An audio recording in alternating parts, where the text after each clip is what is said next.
They were trained to be kings, but the only throne they cared about was standing between her and death. The bread was burning. Clarice knew it 40 seconds before anyone else in the kitchen did, because she had been watching the way the smoke curled from the left side of the lower oven, not rising cleanly the way good heat rises, but dragging along the stone lip, hesitant, wrong. She set down the pitcher she was wiping, crossed the kitchen without hurrying, and pulled the tray out with the folded cloth she kept in her apron pocket for exactly this kind of emergency. The loaves on the left side were dark at the base but not yet ruined. She turned the tray, slid it back in, and picked up her pitcher again. Nobody thanked her. She had not done it to be thanked. She had done it because the kitchen master would have beaten the boy responsible for the oven, a 14-year-old named Pip who had started 3 weeks ago and still flinched when anyone raised a hand near his face for any reason. She had watched Pip for those 3 weeks the way she watched everyone, quietly, continuously, cataloguing. He was not careless. He was distracted, and he was distracted because he was afraid, and he was afraid because the kitchen master had a habit of walking up behind the new ones and grabbing their shoulder without warning. Pip had learned to listen for footsteps instead of watching the ovens. The kitchen master did not notice the tray had been moved. Pip kept his job. Clarice moved on. This was the ordinary machinery of her days. Not heroism. She did not think of it that way and would have looked at you blankly if you had suggested it. It was more like maintenance. She moved through the compound of Ashvale packed the way a current moves through water, present everywhere, visible to no one, doing necessary work that the water does not notice being done.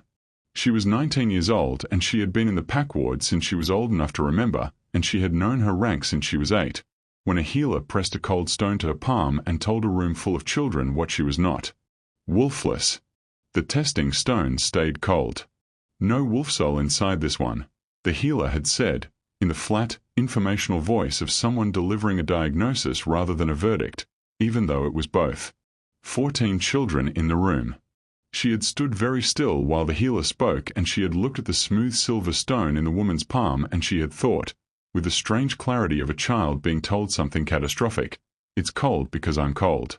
She had pressed that thought flat inside herself like a flower pressed between pages.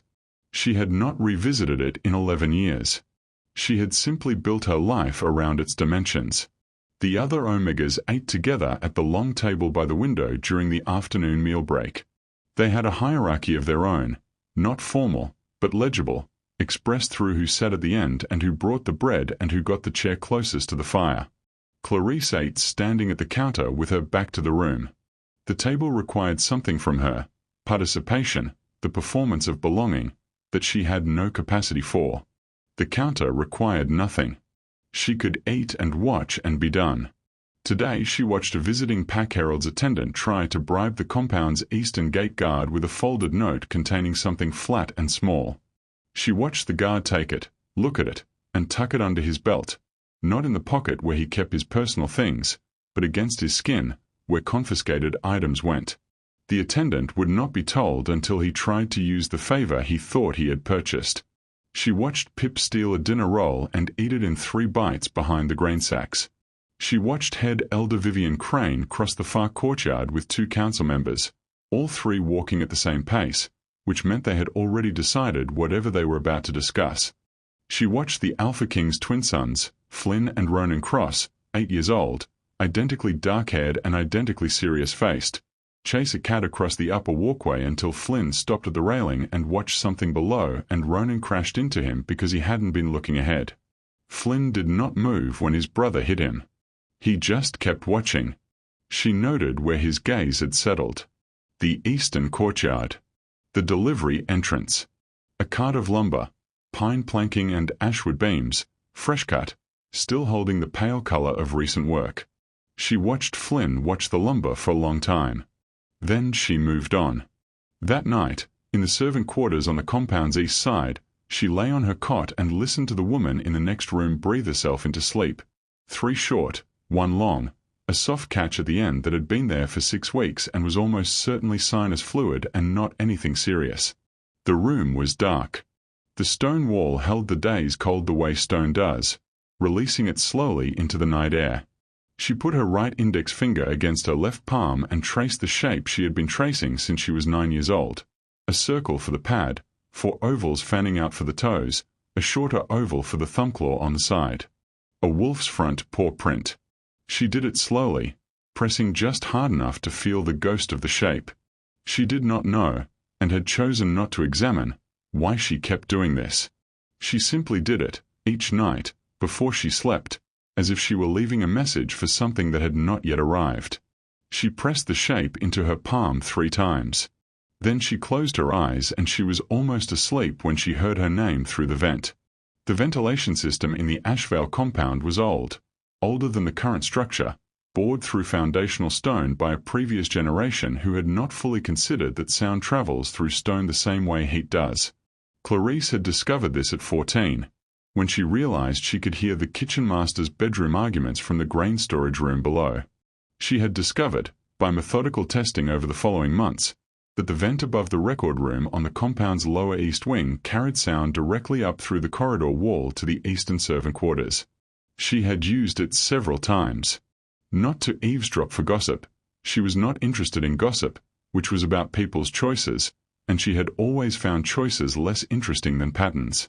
She listened because patterns sometimes required advance notice. She pressed her ear to the vent. 3 voices. 2 she recognized, Vivian Crane's precise, unhurried diction, and Elder Fenn's habit of beginning sentences with well as if he were agreeing with an argument he was about to make. The 3rd she did not recognize, which meant it was not a regular council member. What she heard was not complete. Fragments, the way sound travels through stone. She heard, the Solène bloodline. She heard, if anyone traces the binding back to the birth record. She heard, clearly and without interruption, Vivian Crane saying, she does not know what she is. That is the only reason this has been manageable. Then Fenn's voice, but the record room. And Vivian, I know.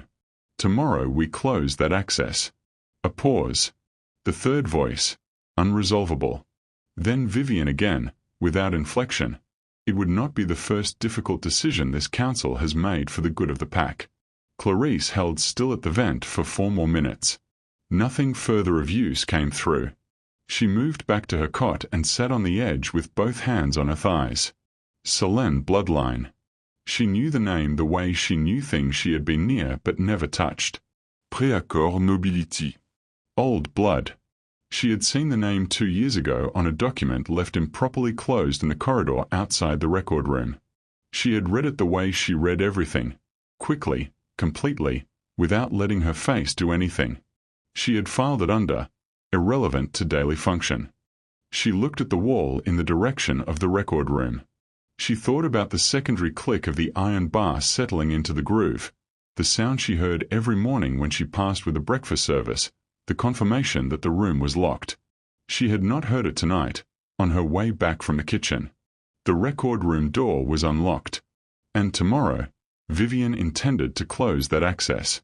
She sat for a long moment. Then she stood up, took her apron from the hook, and put it on.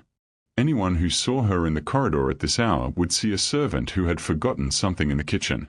She pulled the door closed behind her without a sound and moved into the dark passage. The record room smelled like old wax and the specific kind of dust that accumulates on things untouched for years. Settled, dense, almost sweet.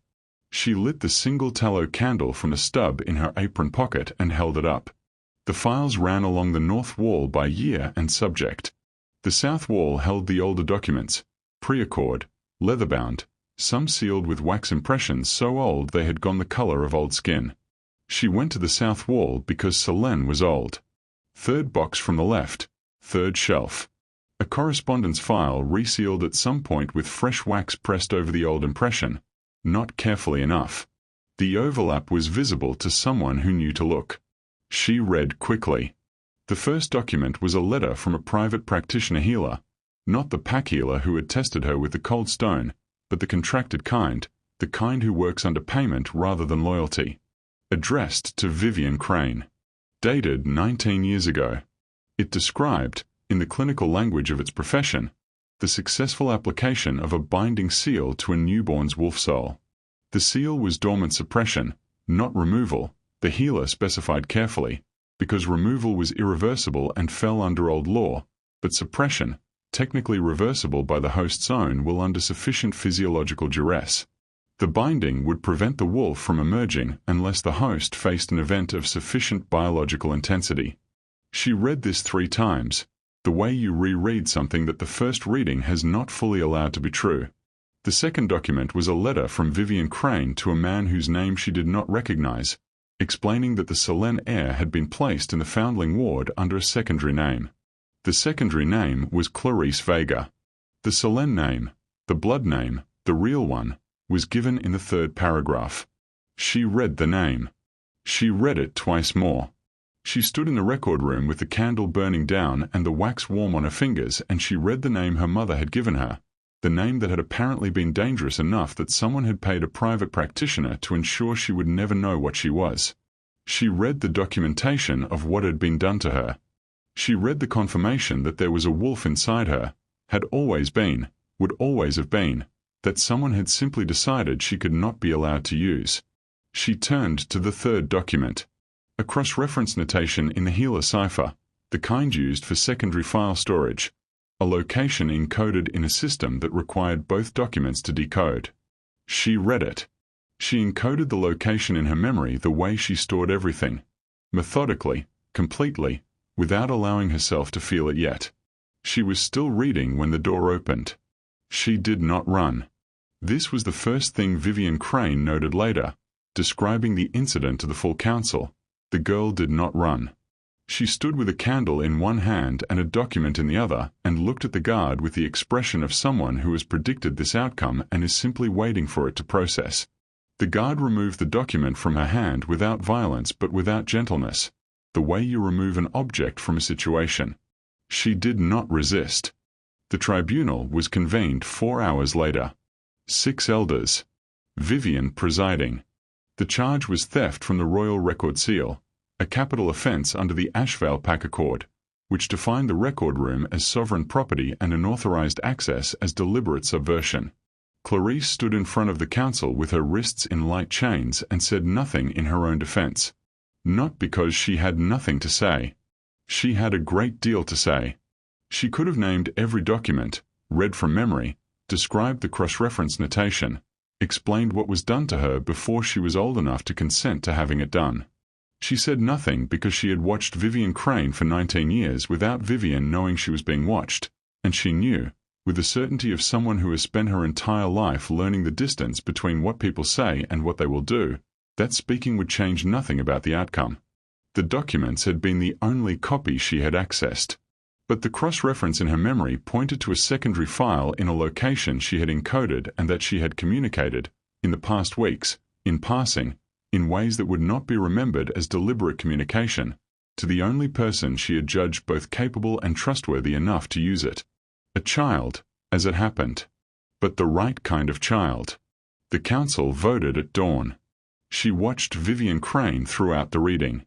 Vivian was 71 years old, with the face of someone who has made peace with the weight of difficult decisions, not comfortable, but settled. She was not enjoying this. She had decided it was necessary, and she was doing it, and that was the most frightening thing Clarice had ever seen. Conviction wearing a human face. Unanimous. Execution at dawn. On the way to the cells, the kitchen boy Pip was standing in a hall, and he looked away when she passed. She noted this without judgment. She had always known the loyalty of invisibility was conditional. If this story is finding you tonight, share it forward. You never know which 50 minutes of feeling something real is the thing someone needed. It costs nothing to share. It might mean everything to somebody. The lower cells were cut from foundational stone, which meant they were cold the way old things are cold, not sharply, but with the patient certainty of something that has been this temperature for 500 years and intends to continue. The torch in the passage outside a cell was positioned just far enough left to offer light but not warmth, as if whoever placed it had considered warmth and decided against it. She sat on the cell floor with her back against the wall, knees drawn up, and waited. She did not pray. She pressed her right index finger to her left palm, found the shape by memory, and traced it slowly. the pad, the toes, the thumb claw. 3 times. She let her hand rest. The footsteps arrived at the far end of the passage just past midnight. She knew them before she identified them. Not from familiarity, she had not memorized the Alpha King's footfall, but from the way they distributed weight. Even, deliberate, unhurried in a way that was not casual. The walk of someone who has trained himself to project a particular quality of movement, and has done it long enough that the training is no longer visible as training. He did not stop at her cell.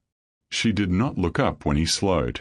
She kept her eyes on the middle distance, the patch of stone floor between the bars and the torch, where light and dark had reached a negotiated settlement, and she let him slow, and she counted the reduction in pace, and she noted that he stood approximately 2 body lengths from her door for between 15 and 20 seconds before continuing.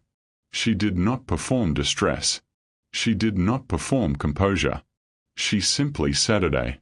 He kept walking. An hour later, 2 other sets of footsteps arrived, lighter, quicker, occasionally out of sync in the way of 2 people trying to walk quietly who have different ideas about what quiet means.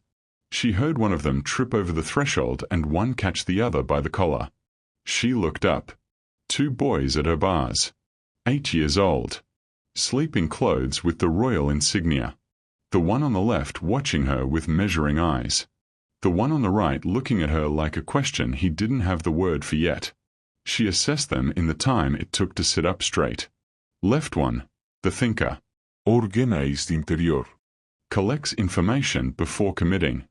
The type who, when he commits, does not easily reverse. His hands were still. He was here because he had decided to be here, not because he had been carried along. Right one, the feeler. More information in his body than his face, which he had learned to keep neutral, but his shoulders had not learned the same lesson. He was carrying something that had not found its category yet. "What did you do?" Flynn said. His voice was quiet, not whispering. Quietness was a considered choice. Whispering was a nervous one. "I read something I wasn't supposed to read," she said. Flynn processed this.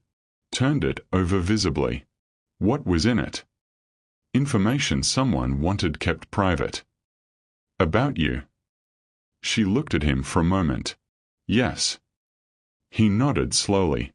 The nod of someone whose hypothesis has been confirmed, and who is adjusting subsequent calculations. Ronan said, "Are you afraid?" The question arrived differently than Flynn's had. Less structured. More direct in the way that directness sometimes bypasses a person's architecture and simply touches the place beneath it. She did not answer immediately. "What does afraid smell like?" she asked. Ronan's brow creased. He thought about it with visible effort, his lips moving slightly. "Metal," he said. "And old rain." She considered this. "Then maybe a little," she said. "Yes." Neither of them seemed to know what to do with an adult who answered that honestly. They stood at the bars with the quality of 2 people who have arrived at the destination but did not plan past it. She asked, "How did you find this passage?" "We found it 2 years ago," Flynn said. "We use it when we need to not be in the rooms they put us in." She understood that completely. "Flynn." A voice from the passage entrance. All 3 of them went still. Dorian Cross stood there with a torch and the expression of a man who had arrived at a scene he had not expected and was deciding, very quickly, how to respond. He was tall. She had known this from a distance, but proximity changed the scale, the way mountains change up close. No crown. No formale tailleur. A coat over sleeping clothes. He had followed the boys. He had not planned this visit. He stood in the entrance and looked at his sons at her bars, and he did not immediately speak. This was the detail she filed. He did not immediately speak. A man purely in control of the situation speaks immediately. He stood and he looked, and for 3 seconds, she counted, his face performed nothing at all. Then it arranged itself. "You're both supposed to be asleep," he said. His voice was even. The evenness of a practiced instrument. "We wanted to see her," Ronan said. "Come away from there." Neither of them moved immediately. Dorian walked down the passage and took them each gently by the shoulder and turned them toward the entrance. He was not looking at Clarice as he did this. He was looking ahead, at the path he intended them to take. Flynn, being steered away, said, "She says she read something she wasn't supposed to." Dorian kept walking them forward. "She's a thief." "She doesn't smell like a liar," Ronan said. One half beat of delay in the even forward momentum. The kind you would miss if you were not watching for it. She was watching for it. "Go," Dorian said. They went. He stood in the entrance after they passed through, with his back to the passage, for 4 minutes. She tracked it against the torch burn. He stood in the entrance with the torch in his hand, and he did not turn around, and he did not speak, and he did not leave for 4 minutes. Then he walked away without a word. She pressed her palm against her knee and traced the shape in the dark. 3 times, slowly. She lay down on the stone floor and set her breathing and closed her eyes and did not sleep very much, but she was not awake in the way that constitutes suffering. She was present. Still. Waiting for whatever came next to come. At dawn, the eastern courtyard was already full. The platform had been built to specification, raised pine planking on ashwood beams, positioned at the courtyard center so every sight line from the surrounding gallery was unobstructed. It smelled of fresh lumber and pine resin. Someone had swept the courtyard before the gathering, and the swept stone had that particular clean quality of something made ready for something else. They walked her out through the compound's lower door. Her chains were heavier than the night's had been, the kind that communicated something about the seriousness of the occasion rather than the seriousness of the security risk. She walked in them without stumbling. She had learned, a long time ago, to walk smoothly in almost any condition, because stumbling draws attention, and attention was a resource she had spent her life conserving. The crowd was large. Pack members, compound staff, the visiting diplomatic contingent, including the Eastern Herald, a broad man in grey and gold who stood to the left of the raised gallery with his hands behind his back and the particular stillness of someone observing an event they will later be required to report on accurately. She stepped onto the platform. From here she could see the gallery clearly. 6 of the 8 council elders. Vivian Crane at the front, in formal grey, with the elder's medallion at her throat. And Dorian Cross, 1 step behind Vivian, to the left, standing with his arms behind his back and his face arranged in the specific neutrality of a man who is performing not watching something while watching it carefully. The sentence was read by the council's voice elder, a thin man with a voice trained for exactly this purpose, too large for his body. Theft from the royal record seal. Deliberate subversion of sovereign authority. Death, by pack justice, in accordance with the Ashvale Accord. She heard the words land in the courtyard with the weight of institutional language. Not loud, but absolute. The way stone is absolute. She stood on the platform and she kept her breathing even, and she looked at the pine boards under her feet, which was still fresh enough that the grain was visible. The tree's whole life preserved in the pattern of rings she was standing on. And then something happened inside her that had never happened before. Low in her sternum, below the lungs, below the stomach, a warmth that was not external. Not from the climbing sun or the body heat of the crowd or the torches still burning in the brackets. Something interior. Something that had apparently been waiting for precisely this, a moment of sufficient physiological duress, which was what the healer's letter had called it, 19 years ago, in a document that had tried very hard to ensure she would never read it. Her wolf. She had approximately 1 second to understand what it was before the second thing happened. She had no idea what to do with it. No training. No framework. No instinct that knew how to answer it. It was there, genuinely there, a real presence, a warmth with weight and intention, and it was as useless to her in this moment as a language she had never been taught. She closed her fingers into a fist at her side. She looked up at the gallery. Dorian was watching her. The protocol required his ratification. A raised hand, nothing more. 1 raised hand, and the sentence proceeded. She knew this.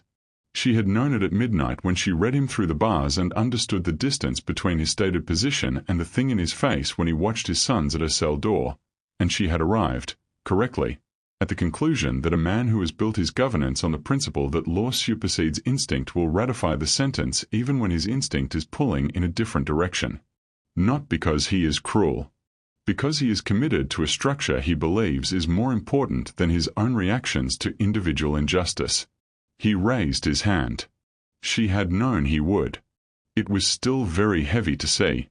The executioner stepped forward, a professional, not enjoying his position. He was doing a job. She noted these things without relief or resentment. Vivian Crane nodded. Not cruelly. With the composed, exhausted expression of a woman closing a problem she has been carrying for 19 years. There was no satisfaction in it. There was only the specific calm of conviction. And then two small figures in royal dress pushed through the witnesses at the courtyard's southern edge. Flynn Cross had spent the night reading. He had waited 11 minutes for Ronan to fall asleep, then slipped to their father's study. He had a key, because Dorian had given them both keys 2 years ago and said, "There is nothing in here I would not eventually show you anyway." Flynn had always treated this as an invitation to be taken seriously.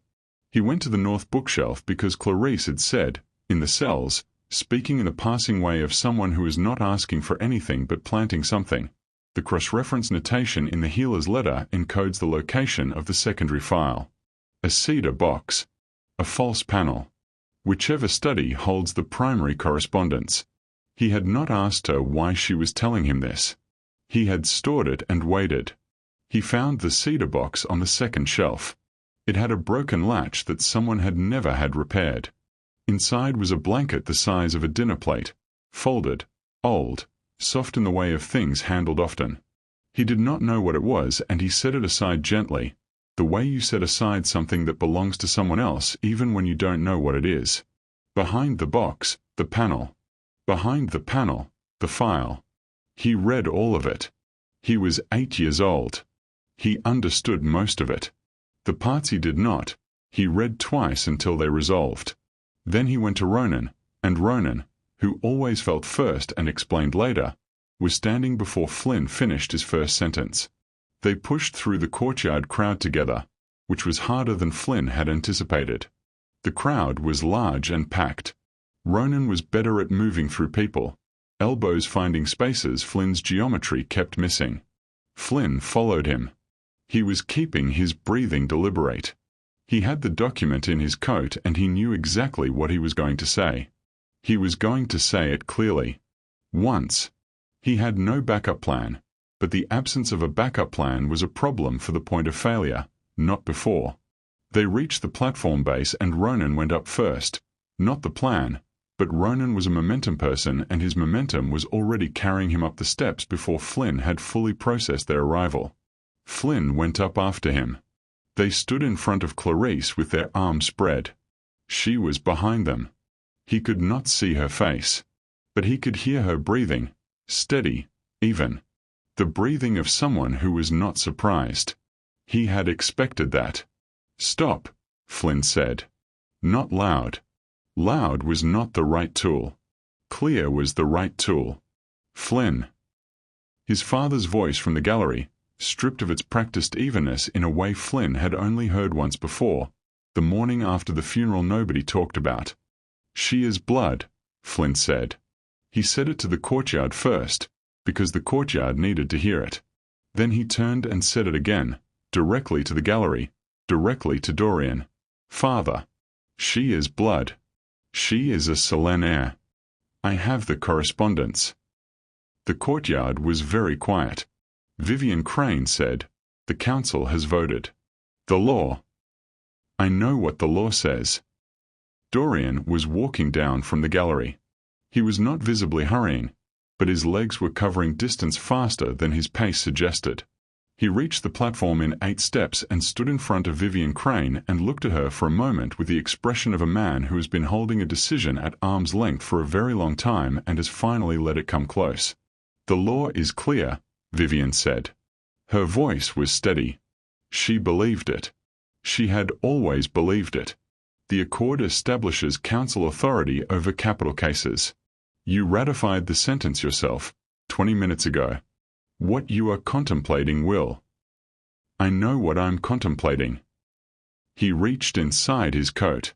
He removed a folded document, not Flynn's, a different one, heavier, sealed with the king's personal stamp. He held it in front of Vivian without opening it. This is a sovereign dissolution decree for the Elder Council of Ashvale, prepared under Emergency Prerogative Clause 17 of the Founding Charter, which predates the Accord by 40 years and supersedes it in cases of documented council malfeasance. Vivian looked at the document. She was 71 years old and she had been managing this specific outcome for 19 of them, and something in her face, looking at the folded paper, the king's stamp, the weight of what this represented, was not anger. It was closer to the exhaustion of a person who has kept a very heavy thing from falling for a very long time, and can feel at last that their arms are giving out. You will lose the eastern border, she said. I know. 3-pack alliances. 400 miles of treaty territory. I know. The northern flank will be exposed by winter. I know what I'm losing, Vivian. She looked at him for a long moment. Her face was the face of someone who has done the calculations, who has lived inside those calculations for 19 years, who has made every decision she made because the calculations required it. And now she was looking at a man who had looked at the same calculations and decided they were wrong. If she lives, Vivian said quietly, the succession question will be asked by every pack that resented your ascension. You know what they'll do with a Selene heir. You know how many people. If she dies because I raise my hand, Dorian said, because the law said to and I did it, then I am the thing I have been afraid of becoming for 8 years. He handed the dissolution document to the council's voice elder, who took it with the expression of someone receiving a piece of history they had not asked to hold. The Eastern Herald rose from his position on the left side of the gallery. He did not speak. He simply stood, and his standing was the statement. The Eastern Pacts noted this action, and the Ashvale Accord no longer bound them. Dorian looked at him. One nod. The Herald nodded back, slow and deliberate, the language of 2 people acknowledging a shift in alignment without requiring additional ceremony. Then Dorian turned to the platform. To the executioner. He held out his hand, open, flat, waiting, and the executioner, after a moment that contained an entire professional calculation about authority and consequence, unclipped the key from his belt and placed it in Dorian's palm. Dorian Cross unlocked Clarice's chains himself. He started with her wrists. The locks were heavy combination mechanisms and he worked them without looking at anything but the mechanism. Focused, present, the way he would approach any task requiring precision. The first cuff fell. He moved to the second. The sound of the chain hitting the pine planking was loud in the quiet courtyard. He moved to the ankle chains, which required him to crouch, and he crouched on the platform without ceremony and worked the lock and the chain fell. He did not look up at her face while he worked. He kept his eyes on the mechanisms, on the locks, on the task. This was its own kind of confession. She was free. She stood for a moment on the platform with her hands at her sides, feeling the absence of the weight. The warmth in her sternum, the thing that had been there since the sentence was read, useless and present and real, expanded with the sudden conviction of something that has been compressed for a very long time and has just been given space. She did not have training. She did not have instinct. She had 19 years of tracing a shape in the dark that was not a prayer and not a goodbye. That was something she had never let herself name because naming it required believing that something might still come. Her eyes went silver. She felt it, not as a visual experience, she could not see her own eyes, but as a change in the quality of the light. The courtyard resolved into detail. She could smell the pine resin in the planking under her feet, the cold stone of the compound walls. The crowd, their individual sense, their individual fears and curiosities, the whole layered complex human smell of people witnessing something that has not yet found its category. Ronan grabbed her hand. He did it without thinking. She could tell by the speed of it, the direction. No deliberación. He just grabbed her hand the way you grab the hand of someone you have decided to stand next to. Reasons to be worked out afterward. Flynn looked at her eyes, then at his father, then back at her. the expression of someone whose calculations have arrived at an outcome they did not anticipate and are reordering everything accordingly. Dorian stood in front of her on the platform, close enough that she could see, for the first time, the precise lines of his face, not the arrangement she had assessed from a distance, which was composed and functional, but the thing underneath the arrangement. He was looking at her eyes. He was looking at her the way someone looks at a thing they have been trying not to look at for a very long time. He said nothing. She was going to say nothing either. She had spent 19 years saying nothing when something needed to be said, and her body's default position was silence, and this moment was large enough that silence felt, for one brief second, like the appropriate scale of response. But this was the thing about a name that has been stored for 19 years. Sometimes it just rises. She did not plan it. She did not run the calculation. She simply opened her mouth. "My name," she said, in front of the courtyard and the council and the Eastern Herald and Flynn and Ronan and Dorian Cross and Vivian Crane with her exhausted face, "is Selene." Not a declaration of succession. Not a challenge. She said it the way you say something that is true after a very long time of not saying it, with the small, private quality of a person setting down a weight that had become so familiar they had forgotten they were carrying it. The courtyard held still. Flynn's hand found hers on the other side. He reached for it without looking, the way his brother had, without calculation, just movement. She stood on the platform in the morning light with both of them beside her and the chains on the boards at her feet and the silver in her eyes and her name, at last, in the air. It had never been said out loud before. It had only ever been whispered once, in a corridor, by a woman who had been taken away before Clarice was old enough to understand what she was being given. She let the name stay in the air. She did not look away from Dorian's face. He did not look away from hers. In his private study, on the second shelf, a cedar box with a broken latch sat with its lid open and a folded blanket set gently aside, disturbed for the first time in 8 years by a child who had not known what it was but had understood, without being told, that it deserved to be handled carefully. Dorian breathed out, slowly, through his nose. His face did the thing it very rarely did. It told the truth without performing anything at all. He inclined his head. Not a bow. Not a formal acknowledgement of rank or bloodline or the politics of what had just been permanently rearranged. Something smaller than that, and larger, the nod of one person to another, across everything that had been built between them and everything that had just been dismantled, carrying with it the specific weight of a man who has done an irreversible thing and is not sorry. Selene stood on the platform in the morning light. Her wolf was awake. She had a name. She let both things be true at the same time, without bracing against either of them. For the first time in her life. If this story gave you something tonight, share it with one person who needs it. Stories survive by being passed between people. Subscribe so you never miss what comes next, because the best of what we have is still ahead. And if you want to see more stories like this one, leave a like. It tells us to keep going. Selene stood in the courtyard and she did not move yet. There was no urgency. The chains were on the boards. The dissolution decree was in the voice elder's hands. The Eastern Herald had already turned to speak quietly to his attendant, the beginning of a long, complex diplomatic sequence that would unfold over months and cost everyone involved a great deal. Vivian Crane was standing very still with the expression of someone who has lost an argument they spent 19 years preparing for, and is trying to locate, within that loss, the specific place where the calculations went wrong. Ronan was still holding her hand. Flynn was looking at his father with the expression of someone who has done a large thing and has not yet decided whether to feel the size of it. Dorian Cross stood on the platform, and the morning was fully arrived now, the sun over the compound wall, the courtyard coming into full light, and Selene looked at the pine boards under her feet, at the grain of the wood, at the tree's whole life preserved in the ring she was standing on, and she thought, I have been standing on things that have survived their own cutting for a very long time. She did not know what came next. She knew she was going to find out. She squeezed the boy's hands once, and they both squeezed back, and that was enough for now. That was, in fact, more than enough.